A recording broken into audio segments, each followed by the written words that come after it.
High blood pressure की वजह से जितनी भी प्रॉब्लम क्रिएट होते हैं ये सब आपको पता है, क्या होता है, कैसे होता है, ये सब आप जानते हो। ये एक अलग टॉपिक है, लेकिन ये आपको मैं बताता चलूँ हाई ब्लड प्रेशर की वजह से ही गुर्दों में प्रॉब्लम बनता है, गुर्दे फेल हो जाते हैं। ये आप इस चीज को लाइट नहीं लेना, ये मैं आपसे इल्तमास करता हूँ। अब ये है कि जितनी भी जो स्ट्रॉन्ग डिसीजेज हैं जिनकी वजह से गुर्दे फेल होते हैं, उनके वो हमें पता होता है कि ये किसकी वजह से होता है, हम इनको बचा सकते हैं, हम उनको डिटेक्ट कर सकते हैं। लेकिन इससे पहले हम जाएंगे जनाब प्रॉब्लम कैसे होते हैं, क्या क्या होते हैं किडनी, ये तो एक अलग बात है जो मैंने आपको बता चुका हूँ पिछले लेक्चर में। अब ये प्रॉब्लम कैसे होते हैं, क्या होता है, क्या चीज होती है, अमराज गुर्दे में क्या होता है, इसमें एक पहले आ जाता है यूरेमिया। यूरेमिया उन अलामात का नाम है जो खून में जहरीले अज्जा जो गुर्दों से खारिज होने चाहिए थे, जज़ब होने से पैदा होने चाहिए थे, वो प्रॉब्लम क्रिएट कर जाती हैं। ये क्यों होता है, ये कैसे होता है?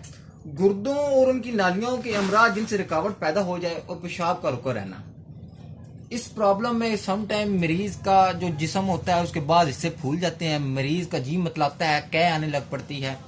और ऐसे भी प्रॉब्लम होता है कि वो जिसको आप गुनूदगी कह सकते हो, गुनूदगी भी में आ सकती है। और जबान जो होती है ना वो बद हवासी में तब्दील हो जाती है। खैर ये मैं आपको अलामत बता चुका हूँ। इसका इलाज क्या है, इसमें कौन कौन सी मेडिसिन देनी है, इसमें अब आपने क्या देना है कि अमोनियम कार्ब पहली मेडिसिन है। उसके बाद आ जाती है आर्सेनिक, कैंथेरस, कार्बालिक और एसिड फास्ट जो मेडिसिन है ये बहुत ही अच्छी मेडिसिन है। इसमें आप लेकिन याद रखिएगा जो मैं मेडिसिन आपको बता रहा हूँ ये आपने अलामात के हिसाब से देनी है मेडिसिन।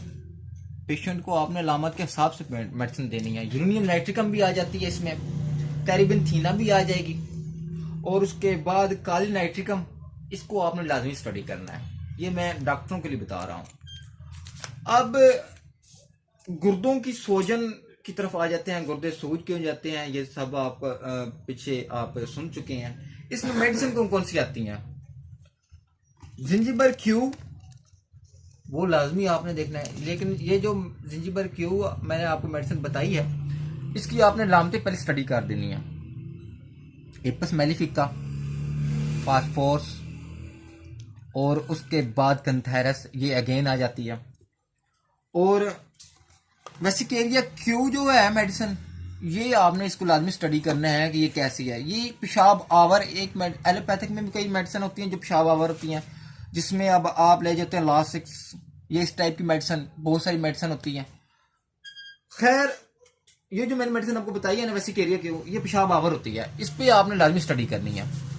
जितनी भी मैंने आपको मेडिसिन बता चुका हूँ ये लाजमी आपने बताना है, ये लाजमी आपने पेशेंट्स को बताना है, और ये लाजमी आपने पेशेंट से पूछना है कि इसके अलामात क्या है। खैर इंशाल्लाह नेक्स्ट लेक्चर में आपको बताऊंगा कि और क्या प्रॉब्लम है और कैसी होती हैं और क्या मेडिसिन आपको बताए जा सकते हैं। इंशाल्लाह नेक्स्ट आपको ना लेक्चर में बताया जाएगा। जज़ाकल्लाह, अल्लाह हाफिज़।